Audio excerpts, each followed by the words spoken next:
রোজা রাখার জন্য নাওয়াইতুয়ান পড়ার কথা না কোনো হাদিসে আছে না কোরআনে আছে, না রাসূল আকরাম সাল্লাল্লাহু আলাইহি সাল্লাম এরকম কোন নাওয়াইতুয়ান পড়েছেন না সাহাবীরা করেছেন। ইবাদতের ক্ষেত্রে কোরআন এবং হাদিসে যদি কোনো কিছু না থাকে তাহলে সেটা ক্যালেন্ডারে থাকলেও আমরা নিব না।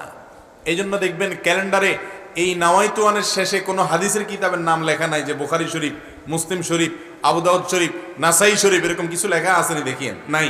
কারণ হলো এটার কোনো কি নাই, ভিত্তি নাই। কিন্তু আমরা মনে করি নাওয়াইতুয়ান না পড়লে কি হবে না, রোজা হবে। এটা আমাদের ভুল ধারণা। অতএব এটা থেকে আমাদেরকে বেঁচে থাকার চেষ্টা করতে হবে। ইসলামের নামে কোনো কিছুকে যদি আপনি আবশ্যক বানিয়ে নেন, ইবাদতের সিস্টেম বানিয়ে নেন, অথচ ইসলাম সেটা নির্দেশ না করে, তাহলে এটা পরিত্যাজ্য হবে। বিদায় রোজার নিয়ত আমরা অন্তরে ইচ্ছা করব, অন্তরে সংকল্প করব, সেটাই নিয়ত। মুখে আর নাওয়াইতুয়ান পড়ার প্রয়োজন নাই। এটাকে আবশ্যক মনে করলে, রোজার জন্য জরুরি মনে করলে বেদাত হবে। কি হবে?